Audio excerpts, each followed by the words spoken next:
is October the 24th, Thursday, and we are in BBIS first semester compulsory English class, where we have just started reading the essay Rhymes with Fun, Jew, Free by Manjushri Thapa.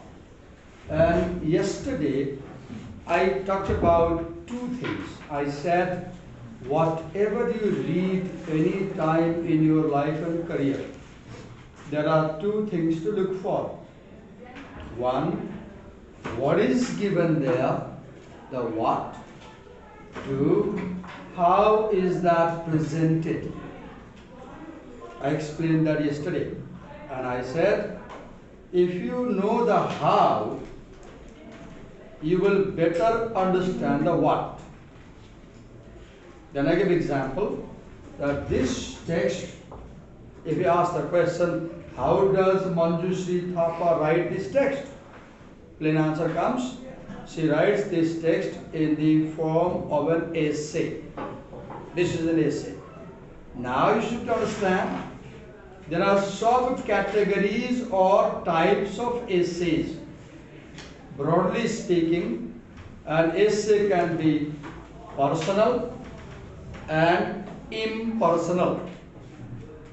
What is personal essay? Where a writer writes subjective things, personal feelings about things. This essay is a personal essay, not impersonal essay. Now, come in. Lock the door. Lock the door. Okay. Take a seat. Now, under personal essay, we have some other categories. Personal essays are meditative essays. For example, what is a meditative essay? In a meditative essay, a writer picks up a topic and sounds like she or he is talking to herself, himself. It's more philosophical, right? Now, personal essays are also reflective. I repeat, they are reflective. What does reflection mean? A writer picks up a topic and expresses her views on it, her opinions on it. Reflection is subjective. Reflection is personal. Reflection is thinking about a topic or issue. So this is a reflective essay. More than that, this is a narrative essay. There are descriptive essays also. What is a descriptive essay? Descriptive essay is one in which the writer vividly describes a scene, emotion, feeling using images, powerful images. This guy comes late almost every day. He came late even yesterday. I'm not going to let him in. Okay. There are explanatory essays. There are cause and effect essays. And many more. This essay is narrative. What does it mean? Narrative essay deals with the writer's past. And the writer uses past simple tense in writing narrative essay. Second thing, narrative is more about actions in the past. So you will see that in narrative essays, you will find abundance of verbs, main verb. This happened, I did this, I did that, I went there, I ate this, I met him. You will see a lot of verbs. Why? Because the writer is describing or narrating what happened in her life in the past. And she uses past simple tense. Because the writer is talking about her past, such essays are memoir essays. MEMOIR. Memoir is a very popular genre of writing.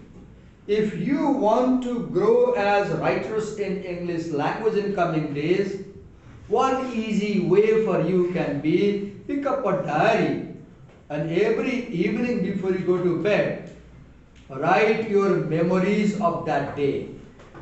This is what I have asked you to do right when our classes started, if you remember, and you stopped doing. Do you remember?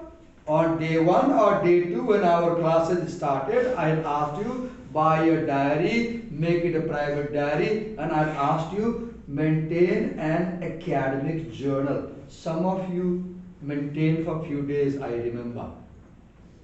But most of you did not, because habits are formed when we are 5 years old to 10 years old.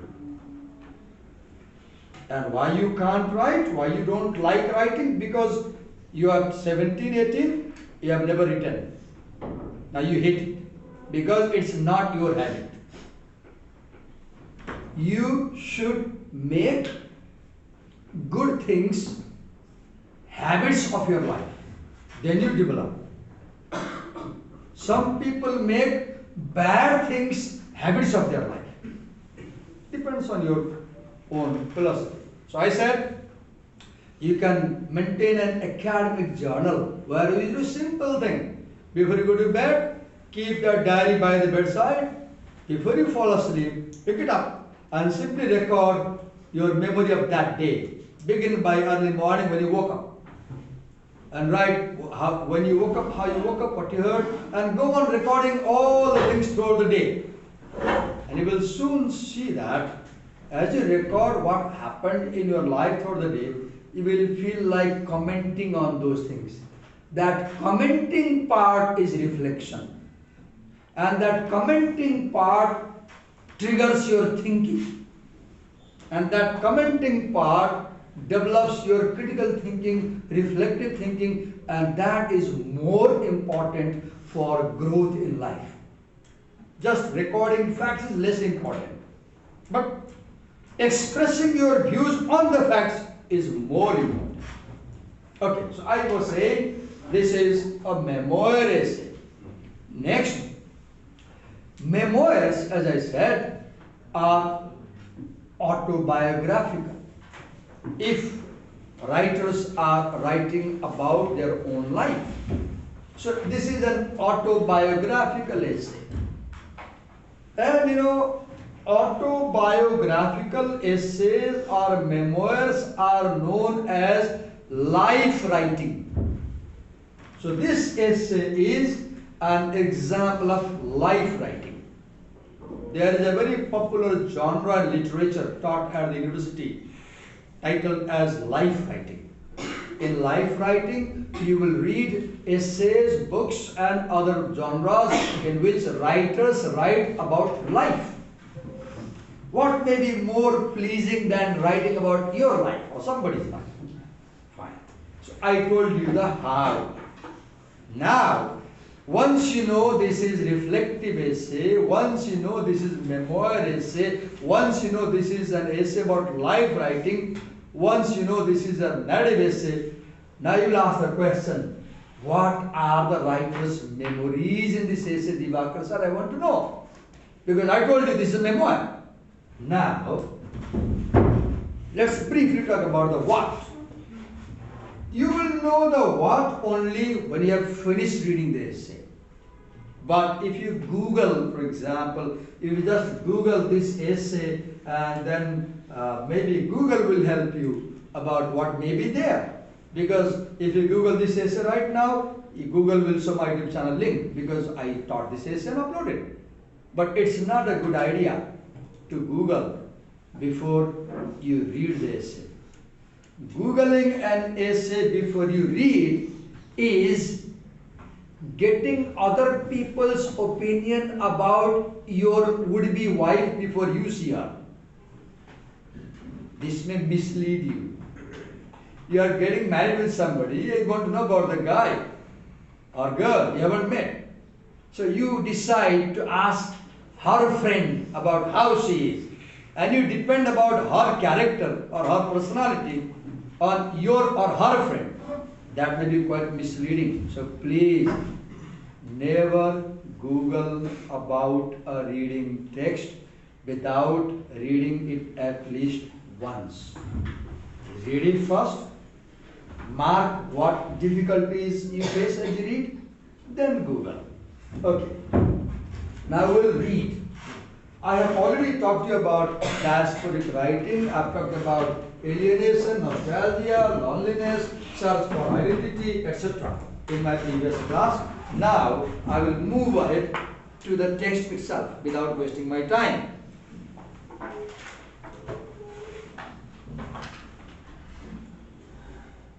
Okay. I will read it line by line and I'll explain you as better as possible. As good as possible. Okay. The receptionist looks over the waiting room, clipboard in hand. She is a middle-aged woman, dusky, of unreadable national origin, the face of multicultural Canada. She stammers, Manjari tapas. Paragraph 1. Let's comment about it. You see, this paragraph is written using present simple tense. It's important to understand. Why? Because the writer is depicting a scene here. The writer is depicting a scene here. In Where Do We Stand, paragraph 1, if you remember, Lisa Davies writes in present simple tense. Now, writers, when they are creating a scene to begin their writing, they often use present simple tense. So, we meet a character now. This is a narrative. Narratives are characters. In your note copy, you should make headings about elements of narrative and then go on noting as you read. For example, under the heading character now, you will note down number 1. We see the receptionist. Note down, for example. After you note the receptionist, you will write comments about her. For example, she is, note down in your copy now, she is a middle-aged woman. First feature. Whenever you note characters while reading a text under their name, you must describe the characters. Note down how the writer describes the characters. So now we find that Manjushri Thapa describes her as a middle-aged woman. Second detail, she is dusky, dark in color. Second feature of this lady. Then she has unreadable national origin. This is very important. Why does Manjushri Thapa begin by mentioning this fact that the receptionist has unreadable national origin? Because this essay, if you have read, this essay is about identity, political identity, cultural identity, national identity, global identity. So she says that this, you could not figure out to what country she belonged to. Right? Then move ahead. The face of multicultural Canada. Right in the very opening paragraph, Manjushri Thapa tells us that she will talk about multiculturalism in this essay. So one important theme, do not yawn, hello. Do not yawn, please. If you need to go and wash your face, or you feel fresh, you can go and wash your face if necessary. Do not yawn. When we explain such things, I understand the class may be dull. I do realize, but I have no option. Because he came late, the presenter came late, so I am taking the class. Okay. Multicultural Canada. So, multiculturalism is one theme of this essay. Manjushri Thapa will discuss the impact of multicultures on our growth. For example, she will tell how she felt living in Sri Lanka, she might tell how she felt living in Philippines, she might tell how she felt living in Canada, she will tell how she felt living in America, she will tell how she felt with Hindu culture at home, she will tell how she felt with Western culture outside home. Multiculturalism. Okay. Now this is also very important. Why? The receptionist is not able to pronounce her name correctly. This happens with many of us. When I tell foreigners, my name is Divakar, they can't understand. Then I say T-H-E-D-W-A-L-K-E-R, Walker, not Johnny Walker. Then they catch D Walker. Right? So, in the opening paragraph, to wrap up, she begins by using present simple tense. She creates a scene. What scene? It's a clinic, a medical clinic. The narrator is waiting for her turn for the doctor. And when her turn comes, the receptionist calls her by her name. But the receptionist cannot pronounce her name correctly. Now what do you see here? This character, Manjushri Thapa, or let's not say Manjushri, let's say this lady. This lady, in the very opening paragraph, shares a difficulty she faces in Canada. And this essay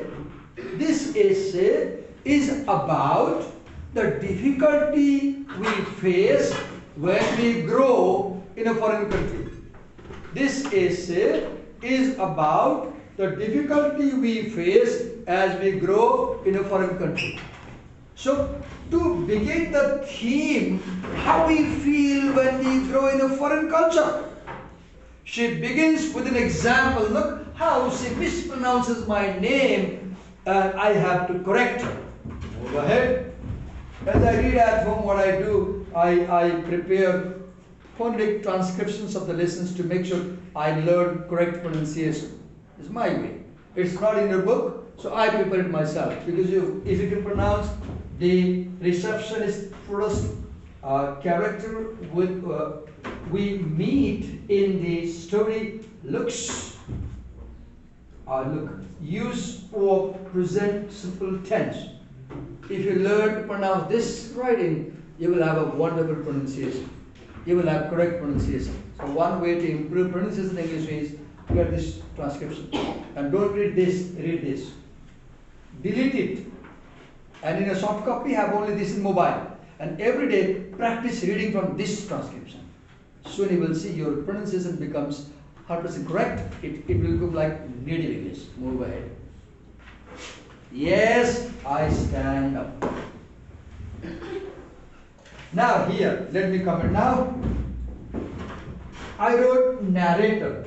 In narrative essays, the first thing you should look for is who is telling us the story.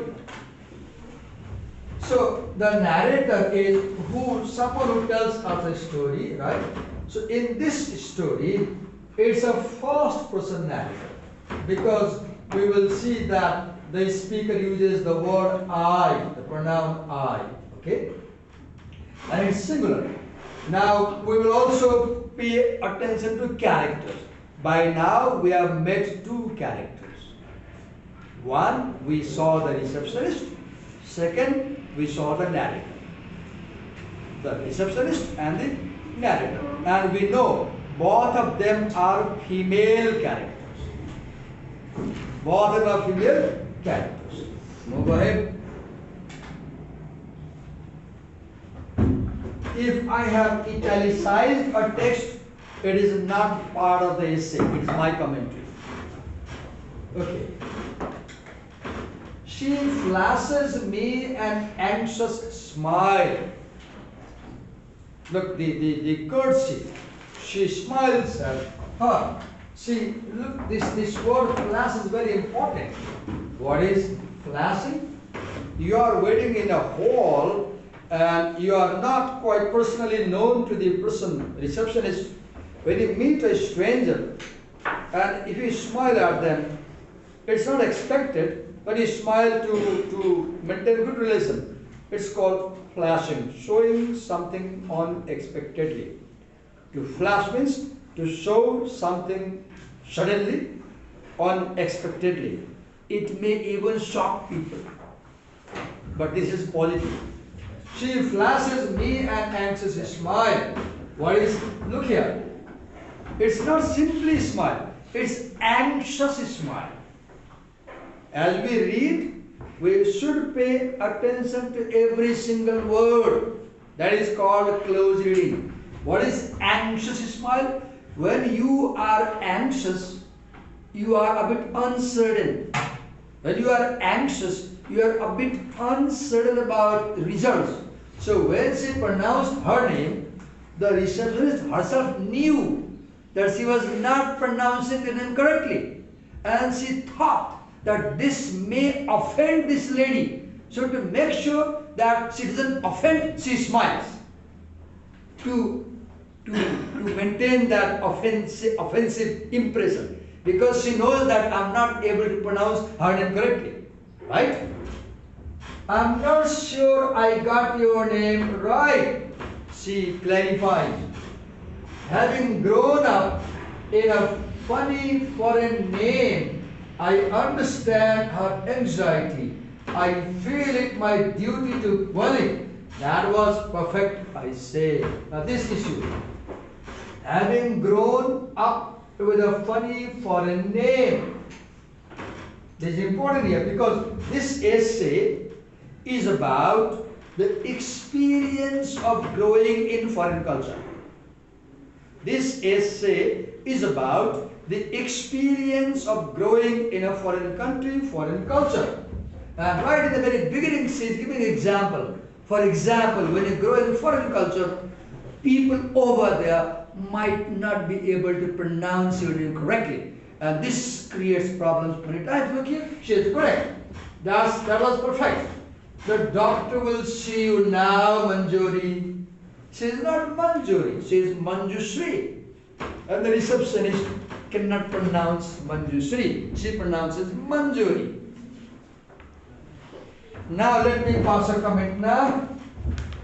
By the time we have ended the first section, there are sections in this story, 10th page story, there are sections. Now let me talk about context or occasion. When you read a narrative, ask these questions. When you read a narrative like this one, ask these questions. Who is telling me the story? Ask this question. And the guy or girl who may be telling you the story is known as the narrator, or more formally, he is known as the rater. I'm introducing a new word to you now to understand. The word R-H-E-T-O-R, rater, comes from Greek language. And a rater is somebody who is speaking in public. Right now, your English teacher is the rater in this class. Now, the word rater develops into the word rhetoric. Let me write R-H-E-T-O-R-I-C. What is rhetoric? Rhetoric is an attempt to persuade, attempt to convince somebody. The word rhetoric simply means you speak to persuade somebody about something. You try to convince somebody about something. So right now in this class, Divakar sir is making a rhetoric on this essay. Divakar sir is explaining this essay and he is trying to convince you that his explanation is fine. This is rhetoric. And from rhetoric, we have the word rhetor, R-H-E-T-O-R. Rhetor simply means a speaker in public. If you speak inside the bedroom with locked door, you are not a rhetor. Rhetor is a public speaker. So we ask the question. Rhetor. Now, second question you ask is,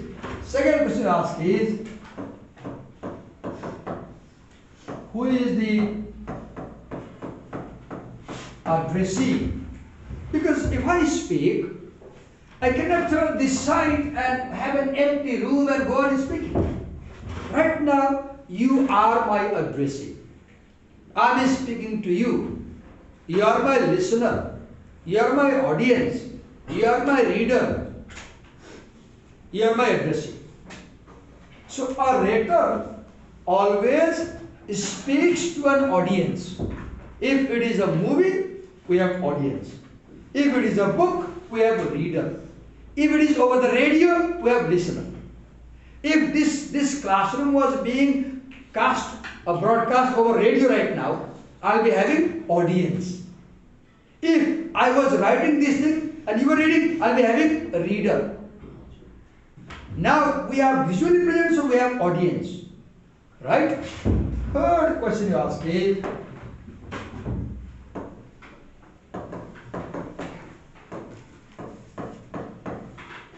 what is the message?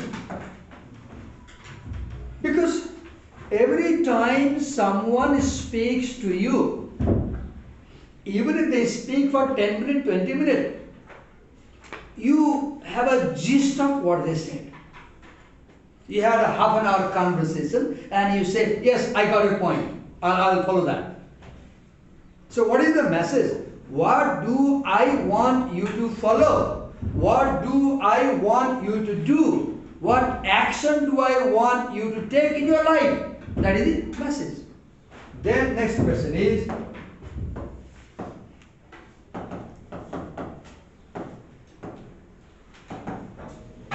what is the medium? Medium means, am I speaking to convey my message? Or am I writing to convey my message? Medium. Spoken medium or written medium? Next question is,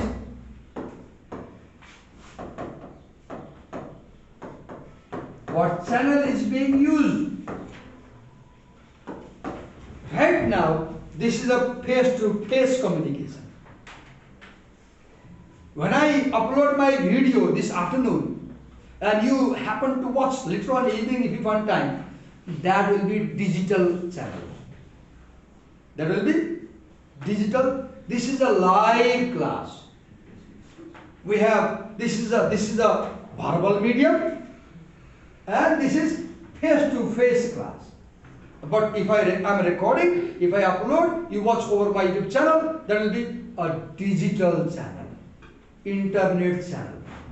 Then, this all is briefly known as, a new term I'm introducing.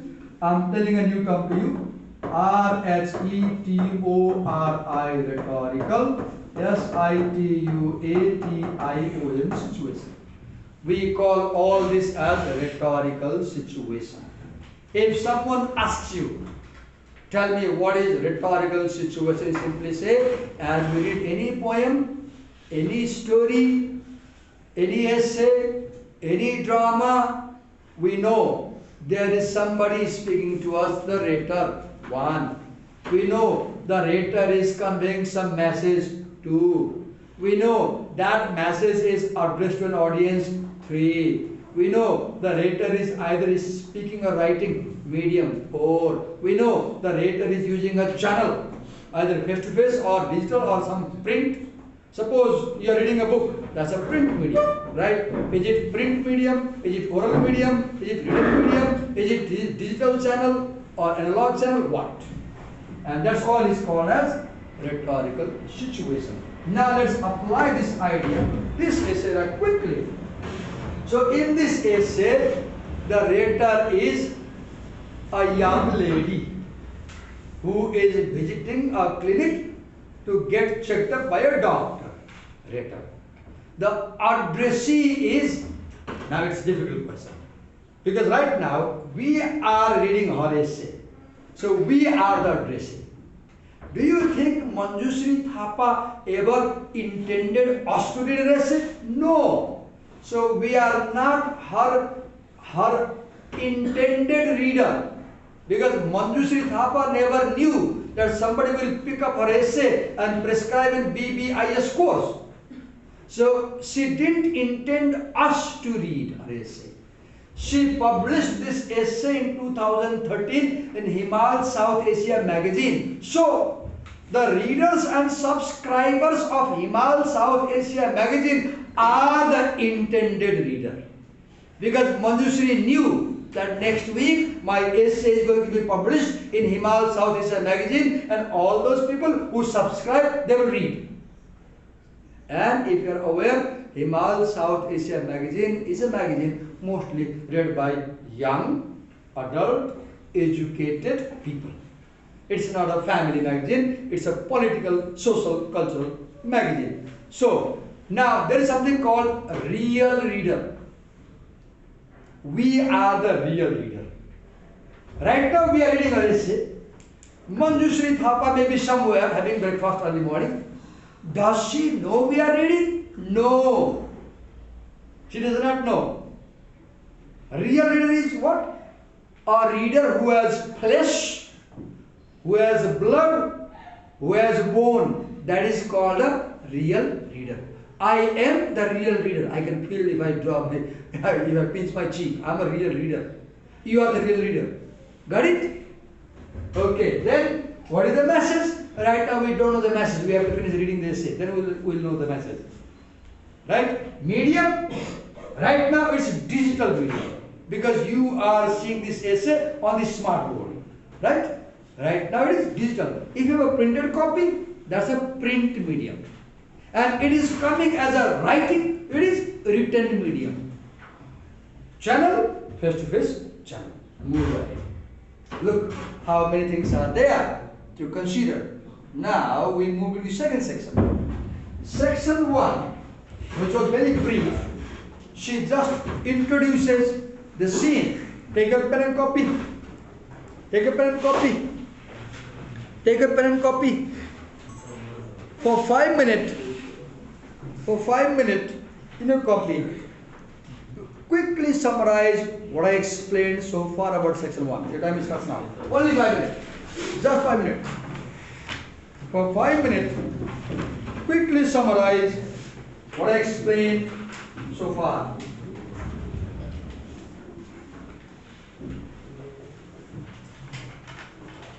Just 5 minutes, not more than that.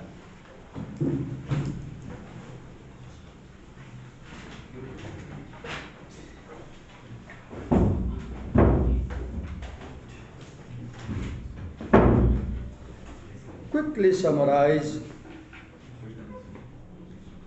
whatever I explained in section 1 based on a memory. Write as fast as possible. Do not try to be correct. Your ultimate aim is writing as much as possible, not as correct as possible.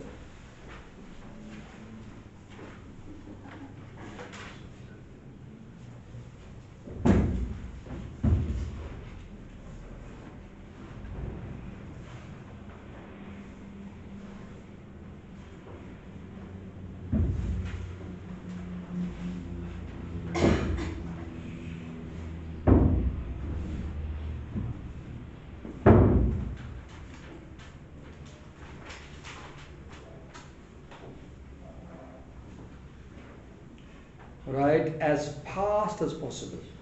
Please try to write very fast. This is a practice of writing. Don't worry about grammar. Don't worry about spelling, nothing. Don't worry whether your idea is correct or not. Just write as fast as possible. 2 rules. Write as fast as possible. Write as much as possible. You have only 5 minutes.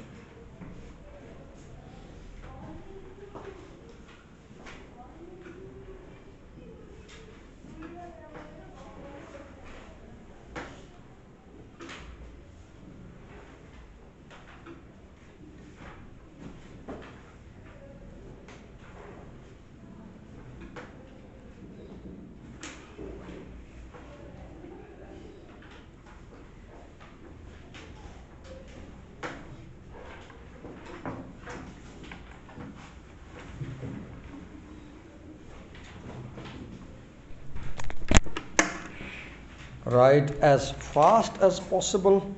Write as much as possible. Simply keep writing.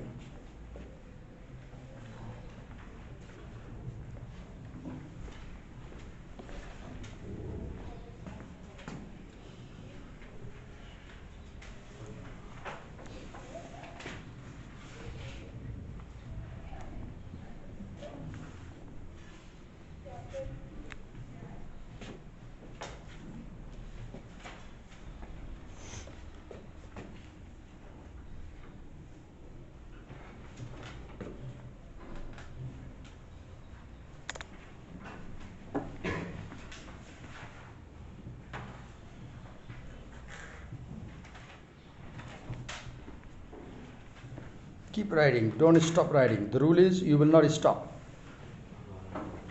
Please try not to stop. The basic rule is once you start, you won't stop until I say.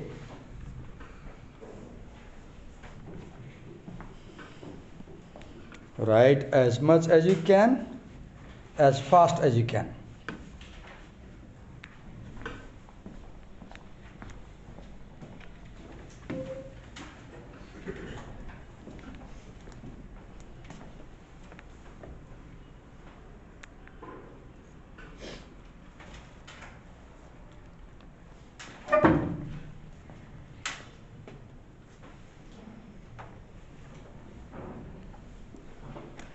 Keep writing, keep writing.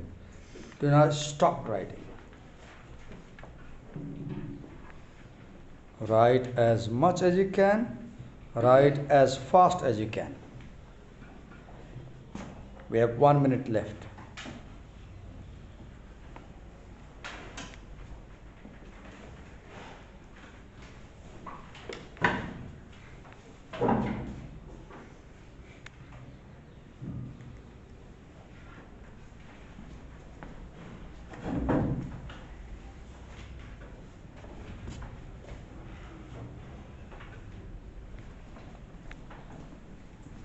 Keep writing.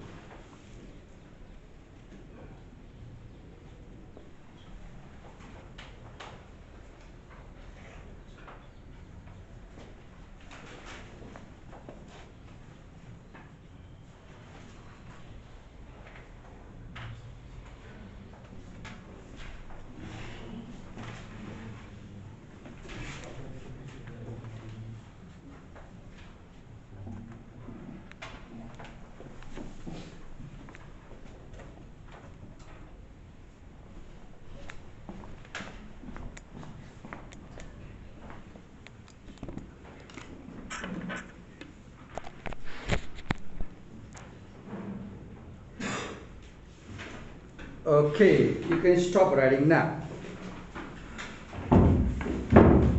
Writing is a very effective technique of understanding something.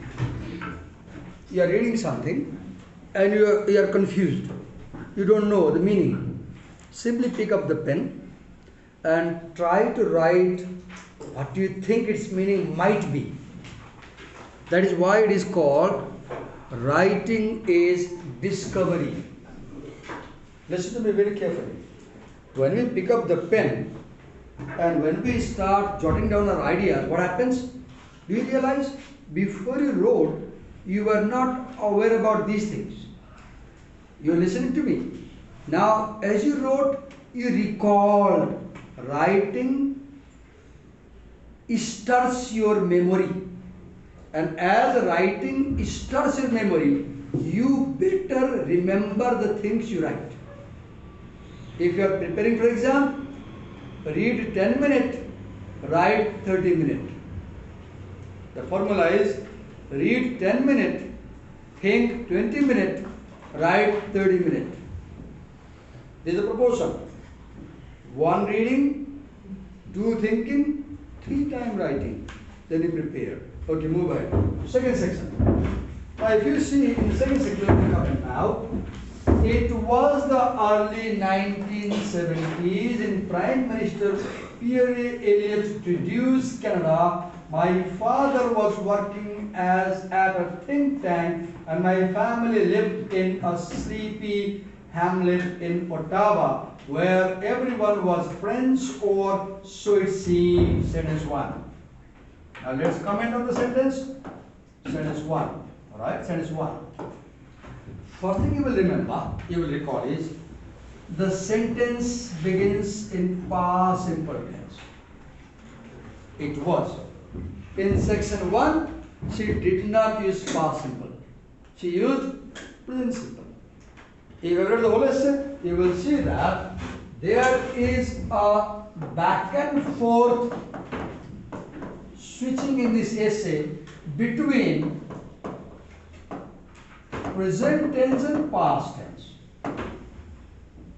This is called flashback technique in writing. Flashback, flashback technique.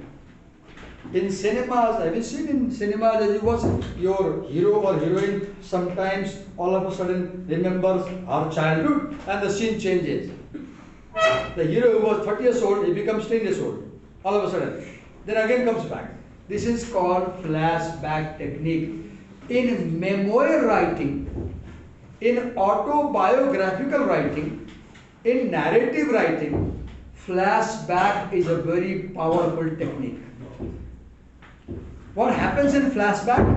In flashback technique, the writer moves between past and present. Past and present. The writer might begin from the present, tell something about now, and then switch back to past. Why? Because that now is somehow connected with them. That now is connected with them. Now I remember my wife while talking to you. Now what do I remember? Now I remember 2046, Asar 9, when I saw my wife for the first time 3 days before our marriage. Now then, flashback, now then. If I was writing a memory about my marriage, I'll first begin telling my wife now, how is she? Then I might switch back to 3 days before. How she was when we saw last month, my daughter got our first photograph together that was shot by one of our relatives second day in a green field which we were standing. I look like 18, 19-year-old boy. She is barely 17. And my daughter printed that photograph, framed it without letting me know, and now she has put near my bed on the bedroom. Every time I go, I see that photograph and I remember, oh, this was the first photo we took together. Flashback. Flashback. Now and then. This is a very good technique in writing, particularly when you write memoir. Read ahead. So she does more details now. She says that it was early 70s. Now this is time, right? This is time, right? 70s time. There is a word, a new word I'm telling now. Listen carefully, note down and understand. There is a word called kairos. K-A-I-R-O-S. Kairos.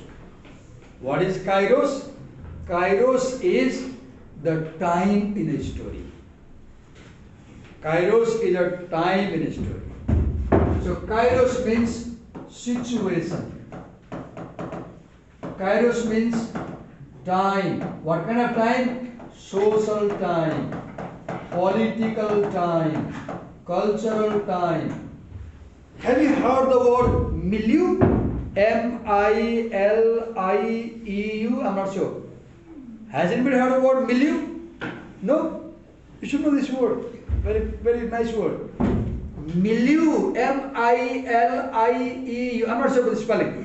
Milieu is your surrounding, your setting. The kind of time we are living in, right? So my time was quite different from your time, right?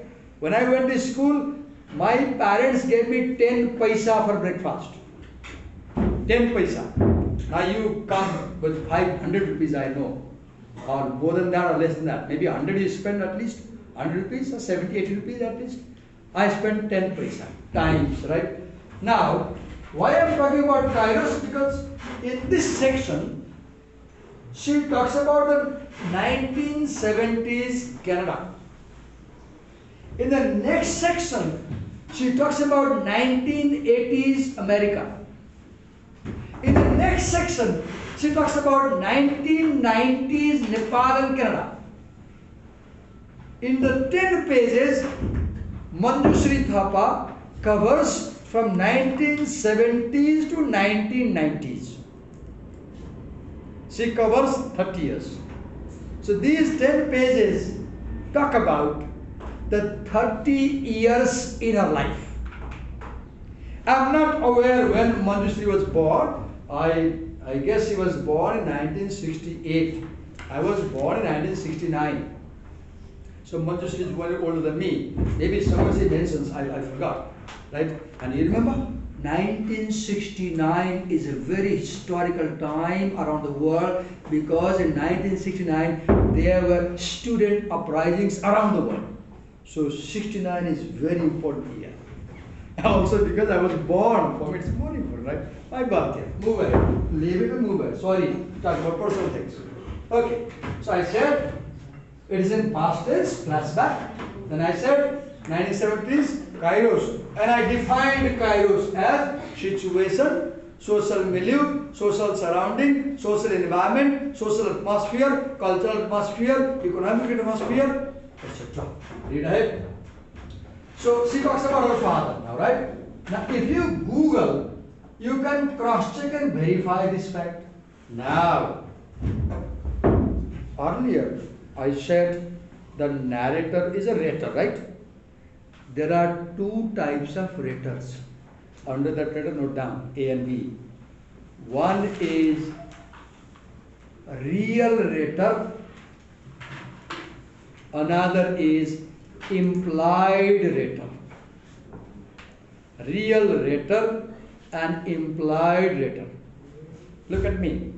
When you feel that the speaker in the story is 100% the writer, this is a real writer.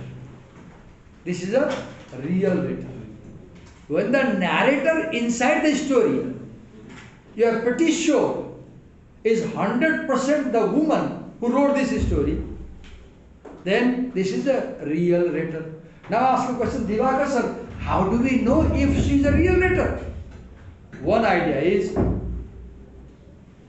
if you see that some factual information in the story matches with writer's personal life, then the writer is a real writer. For example, she says, my father. And if you Google and ask Google, please tell me who was the father of the writer Manjushree Thapa. Instantly Google will tell you Manjushree Thapa's father was Dr. Bhes Bahadur Thapa.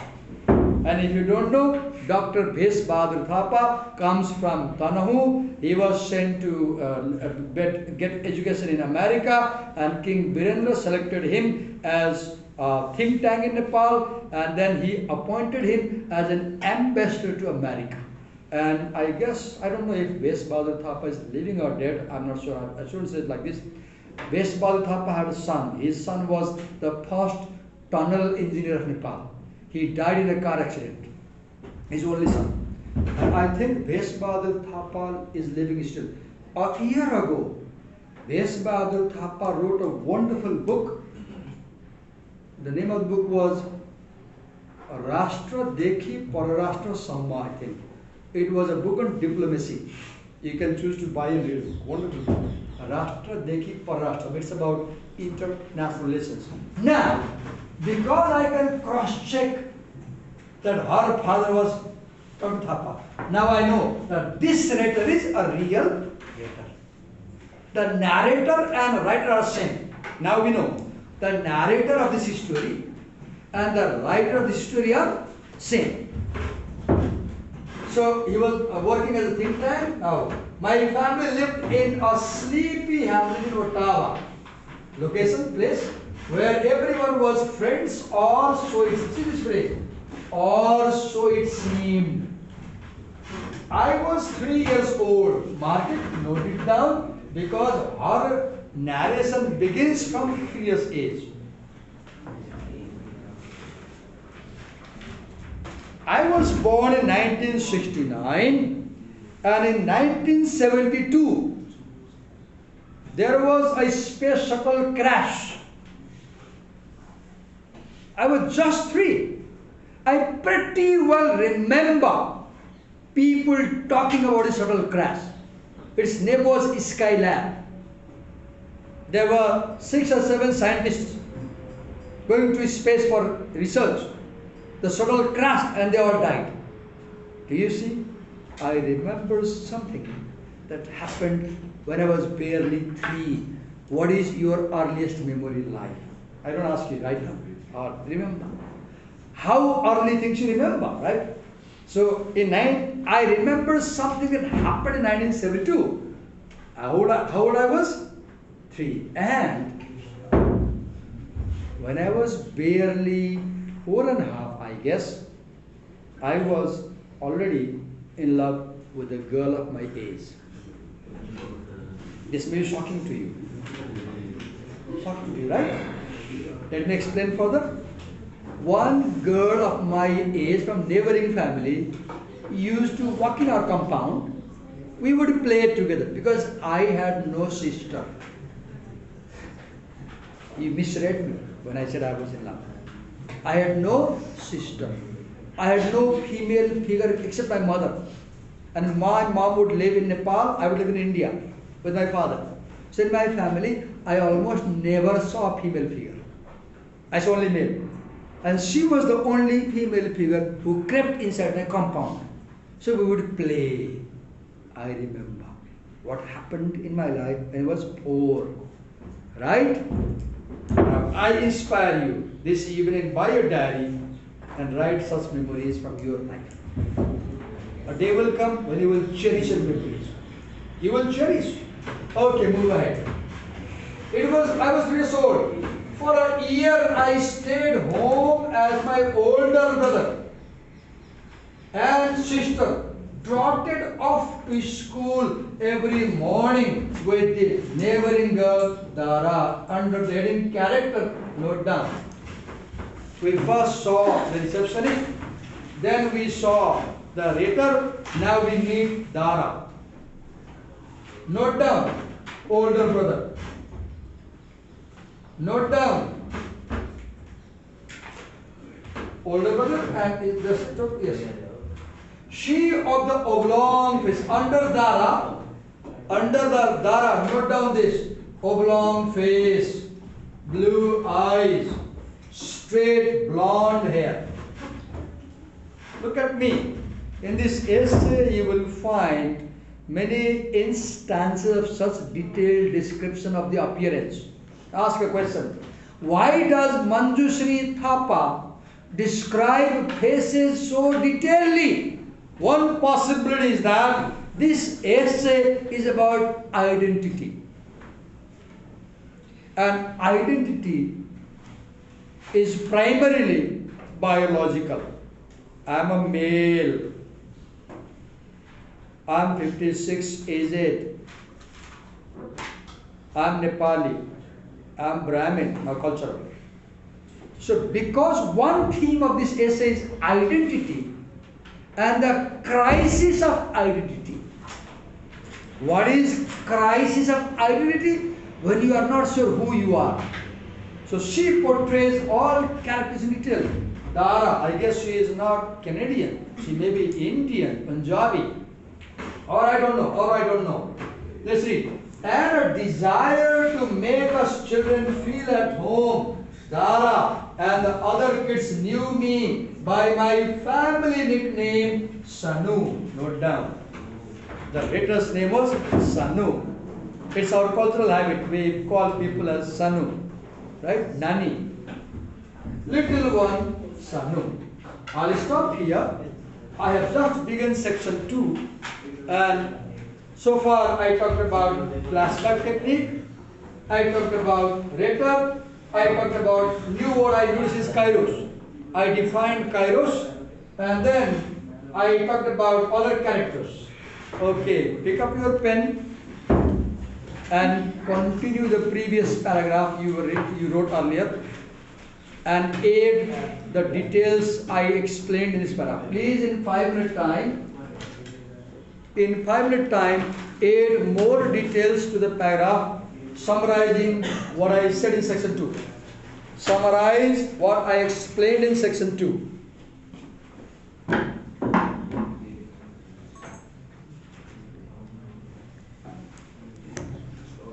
Please do not talk among yourselves. Do my work. I said summarize, so silently summarize. You will do only one thing. Simply write, nothing else.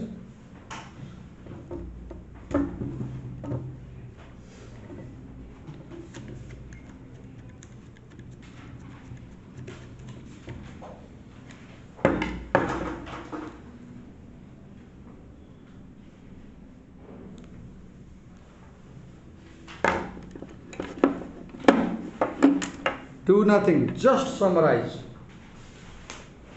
Keep writing until I say stop. Write as fast as possible. Write as much as possible. Do not worry about grammar. Do not worry about spelling.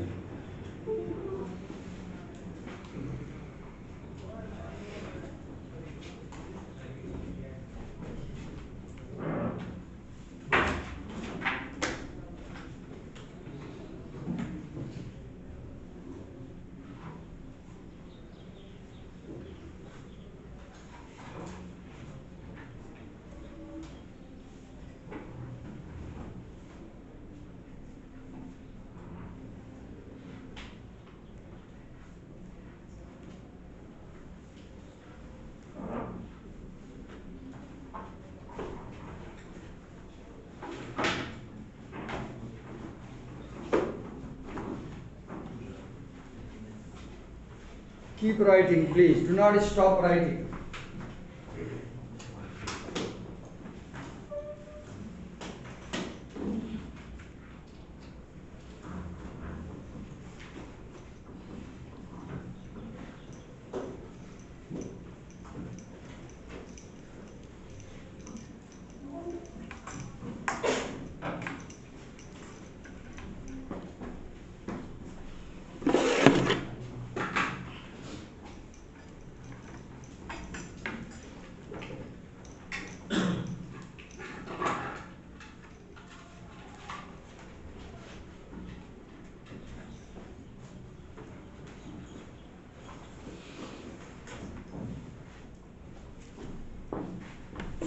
Write as much as possible, as fast as possible.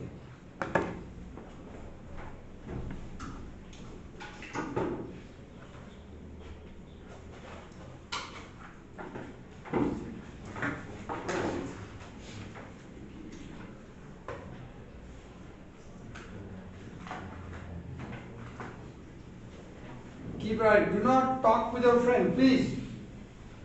Nothing else. Simply one thing. Write. You will do nothing else. With complete silence, keep writing.